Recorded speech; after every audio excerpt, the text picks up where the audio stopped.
40 urteko ibilbide luze honetan, Gabriel Aresti euskaltegiak eskarmentu handia metatu du euskararen irakaskuntzan.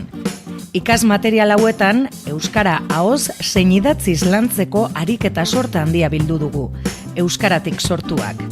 Gure erreferenteak, gure ohiturak eta gure historia abiapuntu hartuta, hobetu ulertu eta ikasiko dugu hizkuntza.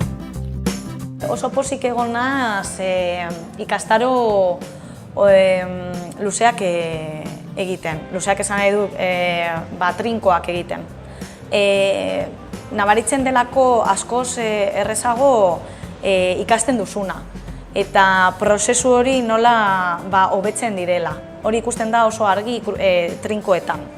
Da inmersion kultural oso bat, baina gero eskertzen da eta gero hori egiteak lagundu ninduen niri.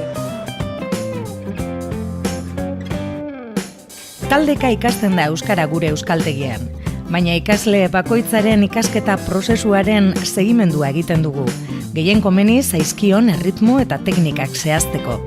Gainera, etengabeko ebaluazioa egiten dugu ikasleen ikasketa prozesuaren banakako segimendu honetaz. Eta, era horretan, berehalase bilatzen ditugu irtenbideak, beraien zalantza eta zailtasuna konpontzeko. Lehenengo urratsetan dagoen giroa eta irakasleak oso aproposak direla esan behar dut. Oso zaila da, batez ere, kanpotarrei, edo etorri berri direnei. Eta, oso metodologia aproposa da euskararekin hasteko. Normalean, modu natural batean erabiltzen da klasean, naiz eta hitz egin gutxi edo txarto, baina pozik nengoen hasieran eta, orokorrean giro polita da euskara erabiltzeko. Gabriel Aresti euskaltegiko ikasleak ohiko eskoletan egindakoaz gain, euskararen ezagutza eta erabilera areagotzeko jarduera asko izaten du. Euskal kultura eta kulturgileak ezagutzeko aukerak, hitzaldiak, artisten emanaldiak, ibilbide gidatuak eta txangoak, mintzamena era naturalean egiteko saioak, euskal kanta eta dantza saioak, emaitza, errazago eta arinago ikastea. Klaseko irakaskuntza akademikoaz gain, Bilbon euskaraz aritzeko benetako komunikazio egoerak behar zirela konturatuta, aspaldiekin genion Gabriel Arestiko irakasleok horrelako egoerak sortzeari. Zenbat gara elkartearen bidez gauzatu ditugu erabilerako ekimen horiek, ikasten ari direnentzat eta beste euskaldun guztiontzat ere, denak harremanetan jartzeko.